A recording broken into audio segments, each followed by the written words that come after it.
Welcome to the Political Ferret Show. New content will be uploaded every Wednesday and Sunday. This video was financed by my Patreons. Thank you for making the change possible. After the Ashes by Tal Warwick, better known on YouTube as Styxhexenhammer 666, is a short book of about 120 pages about how to survive and rebuild after a nuclear war. First of all, I bought this book because I like his work and I wanted to support him, so I bought a handful of his books, and in the second step I thought, okay, what the hell, now that I have them, I can also read them. So if you like his style of videos, you will like his style of writing. You can almost feel when he takes a sip of tea. Quite to the contrary to his videos, he skims a bit too much on the surface there, at least for my taste. So I will add some information to my discussion of his work. First, he points out that a nuclear war is survivable. This is a fact unknown to most people who think in terms of overkill. There is also the idea that only a small amount of nukes in the atmosphere will render the world inhabitable. A short pause there. How many nukes do you think have been detonated on our planet by humans so far? 2? 10?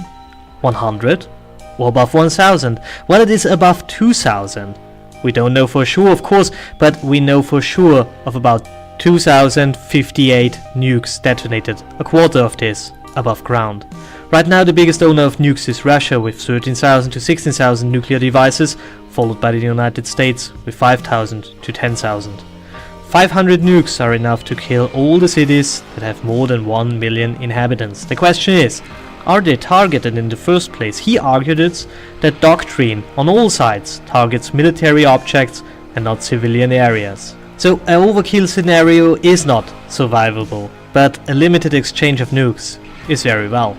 But even if your city is spared, cities will become a death trap. I will bring here the example of Rome. Once the empire fell, all the cities became way smaller, especially Rome. Crops were grown on the Forum Romanum. Cities are a death trap in such cases. Still, I agree that a nuclear exchange is possible and it is even likely. And if you don't find yourself in an overkill scenario, survivability is very possible, especially for me, living in a neutral country with no strategical significance. But based on the looks I got in the drugstore when I bought my iodine tablets some years ago, this is not a common worldview. However, he makes some excellent points on how to deal with contamination, especially in regards to soil, but pointing out methods using charcoal without adding one lousy page on how to make charcoal is a wasted opportunity. This is one of the symptoms of the whole book. It works, but only if you have some prepper books already in your shelf. It's not a standalone work. What it adds are specific solutions in the case of a limited nuclear war, a topic most prepper books dodge widely for not landing in the crazy section of your trusted bookstore. While Tal has a profound skill in gardening, he lacks knowledge in technology. His suggestion to rebuild photovoltaic plants is unpractical to the highest degree. Creating windmills or water power by using alternators just out of a car or another asynchronous motor for this matter is way more practical.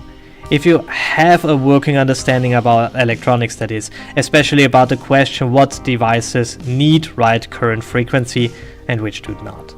He also wastes time by thinking about radio transmitters. Nobody would care.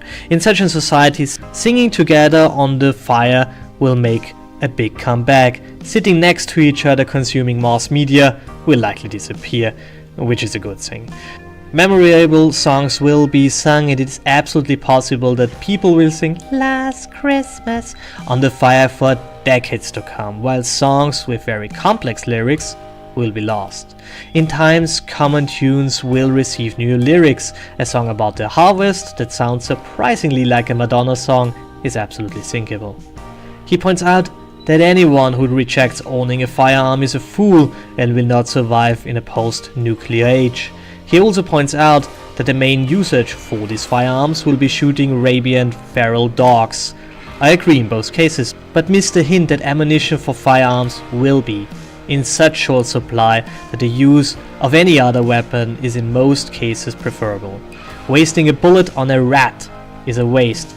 Wasting a bullet to teach the first basics of shooting is also a waste. Bladed weapons, especially machetes and spears, are not optional, they are mandatory to own and to know how to handle them. Bows and crossbows and manual operated air rifles also have a significant relevance. Air rifles in specialist training for the next generation and for hunting down rodents, a job mostly for the young in such a society. These things are cheap and low maintenance, the ammunition is tiny and cheap. You might laugh about it, but they are useful in such a scenario, especially if we talk about living on a farm. All in all, I feel he looks a bit too much forward to this scenario. I don't share his optimism that minarchistic city-states will be the logical result. At first yes, but very soon blocks will form and the subjugation of other subjugators will follow, as it always had. After the ashes awaits not paradise, but the same struggle we are in right now. Still, the book is worth its price, but it is not a standalone survivalist book. It is though a good extension to your survival books collection, if you have such a thing. If not, start one.